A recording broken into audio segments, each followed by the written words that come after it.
Baik, terima kasih untuk kesempatan yang telah diberikan kepada saya.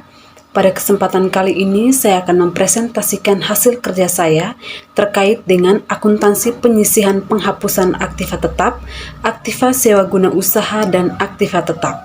Yang pertama, pengertian aktiva produktif.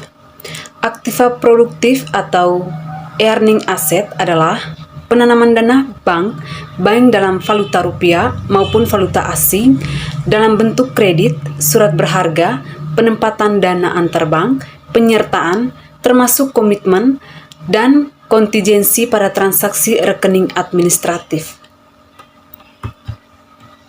Komponen aktiva produktif terdiri dari yang pertama kredit, yang kedua surat berharga, yang ketiga penempatan, yang keempat transaksi rekening administratif, dan yang kelima penyertaan.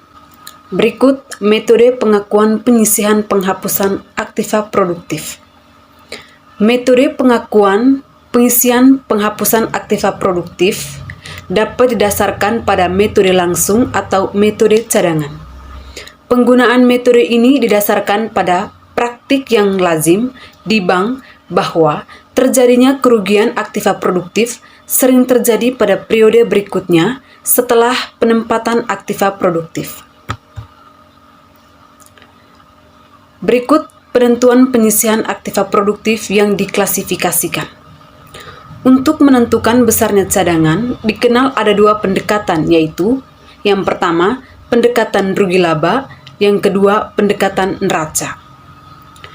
Cadangan yang dibentuk dari aktiva produktif ini terdiri dari yang pertama, cadangan umum PPAP yang ditetapkan sekurang-kurangnya sebesar 1% dari aktiva produktif yang digolongkan lancar, termasuk SBI dan surat perintah utang. Penilaian agunan dilakukan oleh penilaian independen atau jasa penilai yang dikenal beberapa terminologi, yaitu yang pertama nilai pasar, yang kedua kalkulasi biaya parkiran, dan yang ketiga kapitalisasi pendapatan. Yang berikut aktiva sewa guna. Yang pertama, pengertian sewa guna usaha. Sewa guna usaha atau lisi merupakan suatu perjanjian yang memberikan hak untuk menentukan harta, pabrik, atau alat-alat yang lain selama jangka waktu tertentu. Yang kedua, jenis leasing. Capital lease atau financing lease. Yang pertama, jumlah pembayaran sewa guna selama masa sewa guna usaha pertama ditambah dengan nilai sisa barang modal. Kedua, untuk barang modal golongan 1, minimum 3 tahun. Untuk barang modal golongan 2 dan 3, minimum 7 tahun untuk barang modal bangunan. Yang ketiga, sewa guna usaha mengandung persetujuan yang memberikan hak kepada penyewa atau lisi untuk membeli aktiva yang disewa dengan harga yang telah disetujui, atau dengan kata lain penyewa mempunyai hak opsi. Berikut operating lease. A. Jumlah pembayaran sewa guna usaha selama masa sewa guna usaha tidak dapat menutup harga perolehan barang modal yang disewa ditambah keuntungan yang diperhitungkan vendor. Yang ke B, tidak memiliki hak opsi bagi lisi sehingga tidak berhak membelat memindahkan pada akhir masa sewa guna usaha bagi lisi. Berikut akuntansi sewa guna usaha bagi penyewa atau lisi.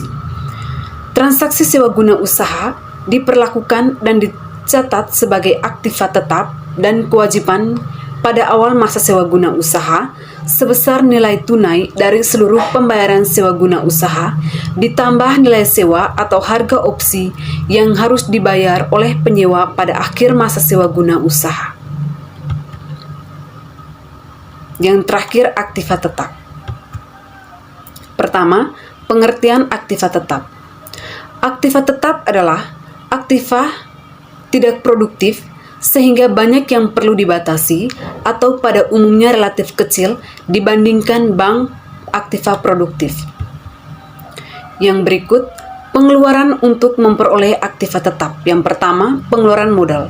Pengeluaran modal adalah pengeluaran untuk memperoleh manfaat yang akan dirasakan lebih dari satu periode akuntansi.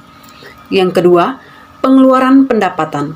Pengeluaran pendapatan adalah pengeluaran-pengeluaran yang dilakukan untuk memperoleh manfaat hanya bisa dirasakan dalam periode akuntansi yang bersangkutan.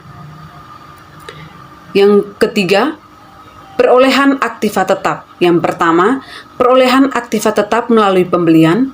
Yang kedua, perolehan aktiva tetap melalui pertukaran dengan surat berharga. Yang ketiga, pertukaran aktiva tetap dengan aktiva yang tidak tetap. Yang keempat, pertukaran aktiva tetap dengan aktiva sejenis. Yang kelima, perolehan aktiva tetap melalui pembuatan sendiri.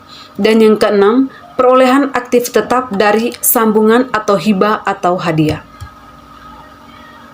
Berikut depresiasi aktiva tetap. Dalam depresiasi aktiva tetap ada beberapa yang perlu kita pahami. Yang pertama, harga perolehan. Harga perolehan adalah jumlah uang yang dikeluarkan untuk memperoleh aktiva tetap tersebut hingga siap digunakan. Yang kedua, umur ekonomis. Umur ekonomis adalah taksiran suatu aktiva tetap secara ekonomis yang dapat diberikan manfaat. Yang ketiga, nilai residu. Nilai residu adalah suatu nilai aktiva jika dijual kembali atau ditukarkan ketika aktiva tersebut tidak mampu lagi memberikan manfaat ekonomis. Untuk menentukan nilai penyusutan terhadap beberapa metode, ada beberapa metode yang perlu kita ketahui. Yang pertama, metode garis lurus, metode jam jasa, dan metode jumlah angka tahunan. Baik, itu saja hasil presentasi dari saya. Sekian dan terima kasih.